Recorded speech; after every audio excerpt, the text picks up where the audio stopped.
If you've ever opened your fridge, stared at everything, and still had nothing to eat, that's not a food problem, that's ADHD decision fatigue. And that happens multiple times a day until you either skip meals or just eat whatever is easiest. And here's the worst part, most ADHD food advice actually creates more decisions and not fewer. So instead of trying to figure out every day what you want to eat, here are 10 ADHD systems that remove the decision completely. ADHD system number 1 is the no thinking required shelf. You need one place in your kitchen where everything is already decided. No preps, no steps, no thinking. And that's because healthy food isn't useful if it requires executive function first. And ADHD brains are heavily influenced by what's visible and what's immediately available. So if the easiest option is junk food, our brain's gonna choose the path with the fewest steps. And if all the important stuff is hidden behind drawers and lids and containers, your brain just treats it like it doesn't exist at all. Inconvenience usually beats intention.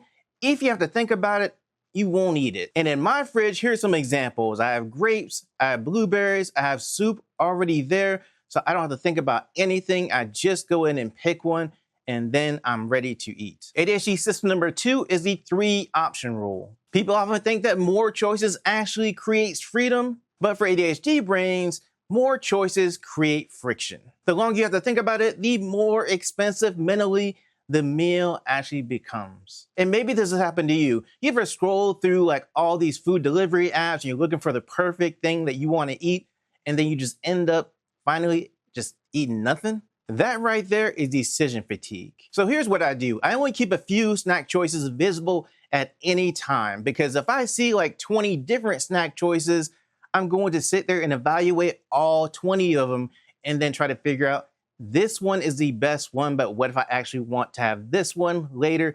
It's just going to create a lot of decisions. And the thing is, you're not running a restaurant. You don't need a 14-page menu. You don't need more options. You just need better options. And here's an example of that rule. I have an apple, I have pancakes, I have oatmeal. I'm going to just choose one of these 3 things to eat. And ADHD system number 3 is the emergency meal backup system. And this for those nights or days your executive function just crashes. And trust me, this will eventually happen. And so that means not every meal needs to be optimized. You can have these small meals that really just prevent the spiral. And here's what I mean. You skip eating, you get overly hungry, then you order this expensive food, and then you feel guilty. And then tomorrow, you just repeat the same thing again. So what this is your bad day plan. This isn't about your best meal. It's about having a safety net. And this backup meal prevents the nothing really sounds good shutdown. And these are some of my go-tos. Beef jerky, trail mix, I have a frozen meal that's like kale and macaroni and cheese.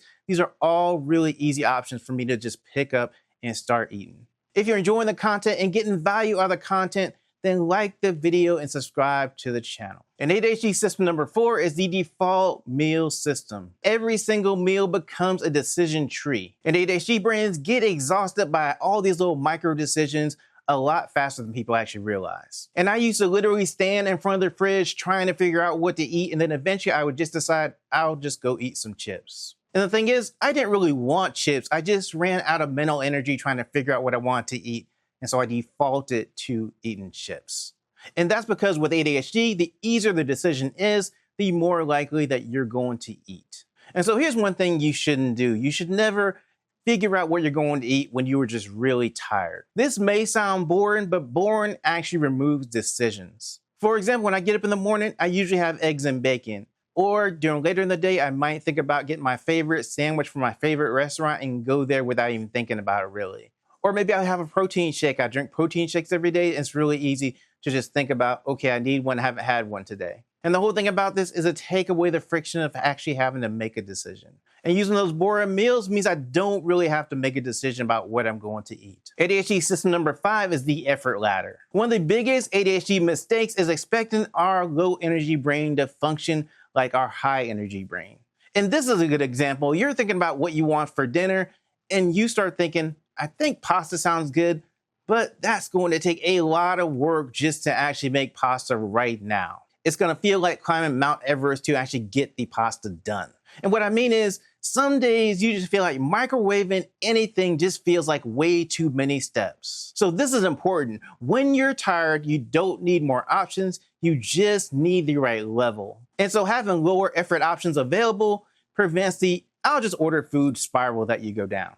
And here's some examples of different levels of effort things you can eat. For 0 effort, popcorn, protein shake, protein bar, any type of fruit. Low effort thing, frozen meals, microwave rice, rotisserie chicken. And medium effort, stovetop meals, spaghetti, sheet pan meals. And a couple more options that I like is actually having a salad or a microwave pizza. And ADHD system number 6 is assemble, don't cook. Here's something that may be surprising. A lot of ADHD people don't actually hate meal prep, but we do hate multi-step sequencing. And here's what I mean. With cooking, you have to prep, you have to cook, you have to monitor whatever you're cooking, you have to clean afterwards. And if you have leftovers, you got to go ahead and put those all in containers and then put them away. And so when we have to do all of this, cooking just becomes exhausting. But here's the thing, you don't need the Pinterest meals that you see online to actually feed yourself. So here's some great options: wraps, bowls, snack plates, frozen veggies. And the point is, cooking feels hard, assembling doesn't. And fed is better than ideal.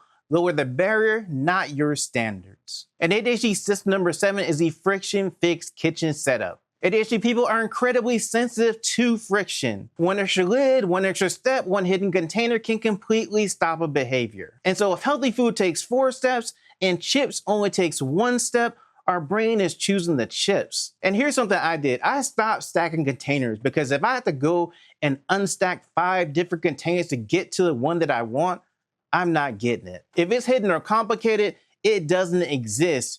Your kitchen should help your brain succeed automatically. So you can see right here in my refrigerator, I do have a clear container with some carrots. I'm gonna pull that forward because I do have to eat them first, and it's easy to see them, actually get to them. Also, my pantry, I have another clear container with popcorn, beef jerky, even protein bars, all of that one container. I'm gonna pull it forward so it's easy to see and actually easier to get to as well. And ADHD system number 8 is the decide earlier system. Decision-making ability drops throughout the day. So by dinner time, your brain has already used a lot of energy on works, texts, notifications, transitions, responsibilities, remembering things. And that's why dinner feels impossible some nights. Future you is not more motivated.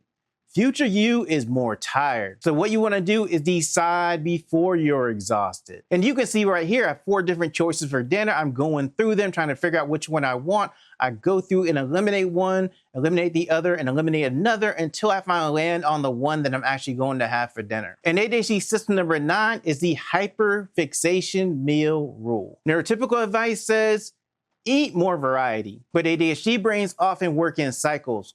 We find a safe food, and then we eat it constantly, and then one day our brain just finds it.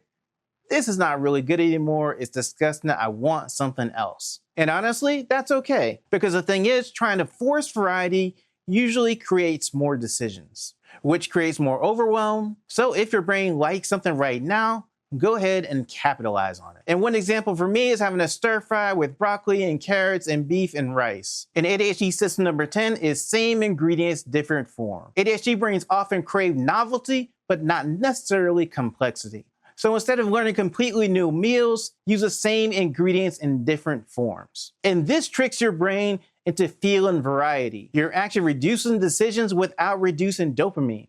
And so for me, I had some ground beef. With that ground beef, I made tacos. Then I made stir fry with some broccoli and rice. Then I also made spaghetti.